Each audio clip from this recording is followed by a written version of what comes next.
I want to go now to the chairman of the Senate Armed Services Committee, John McCain. He's in Phoenix this morning, where it's a lot warmer than it is here in Washington. Senator, let me just ask you about this deal. Do you think the Senate would possibly shut down, cut off funds to the Department of Homeland Security with the country facing what it's facing right now? I don't believe we will. We now have an exit sign, and that is the federal court decision saying that the president's actions unilaterally are unconstitutional. And I think we've got a great argument to the United States Supreme Court where it will go, because 22 times the President of the United States said it was unconstitutional for him to take the action that he had decided to take. So I believe we've got an option there that we should pursue. I'd love to be a friend of whoever is taking this case all the way up to the United States Supreme Court. So I think that's the best way that we can resolve this. But have no doubt, I am angry, as are my constituents in a border state, that the President of the United States would unconstitutionally issue the executive orders that he did. Well, I understand that, and I understand your position on that, but I mean, the idea that the government might actually shut down, that the Senate would go along with that, I take it you are going to oppose that, even though some of your Republicans do want to do that. I do oppose it, and I remember the last time we shut down the whole government, this would obviously be Homeland Security, the last time we shut down the whole government, we turned away 600,000 visitors to our national parks here in Arizona. I don't want to see that movie again.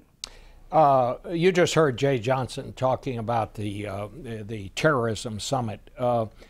Did you come away from that summit, I mean, you weren't there, but did you come away from it feeling that the United States has a strategy to fight these terrorists? When we refused to call them what they are in the beginning, no. Look, ISIS has to be defeated first. They have to be defeated. And with all due respect to the Secretary, it's not a phenomenon, these rising ISIS and al-Qaeda threats. They're a natural outgrowth of a successful terrorist organization that is now the largest and richest and most powerful we've ever seen on earth in our history. And these other terrorist organizations imitate them because nothing succeeds like success. And we have no policy or strategy to defeat them, and that's what's terrifying about it. You know, some of the president's critics say there's just kind of a disconnect, not just between the White House and the Pentagon or the White House and other agencies, but just kind of throughout the government. I mean, the idea that you would not invite the director of the FBI to a summit on terrorism, I mean, strikes me is sort of unusual. And then last week, there was this incident involving the Pentagon, and that is that there was a briefing given by the military on the offensive we have planned against ISIS. They went over the troop numbers. They talked about the timing.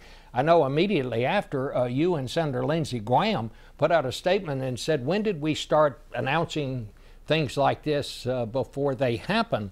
Then, after you said that, then it turns out the White House says, well, nobody told us about this, basically. I guess my question is, what's going on here?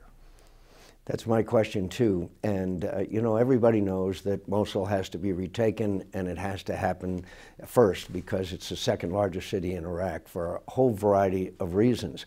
But we didn't, in shock and awe, describe how we were going to do this.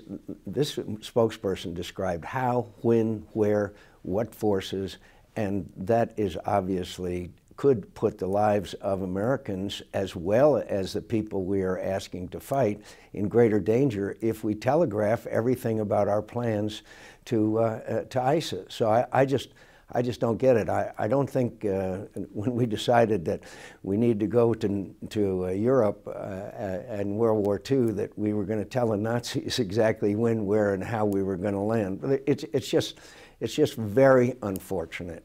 Do you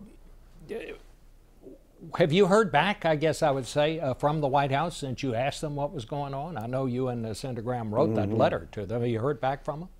No, we haven't, and I'm not holding my breath.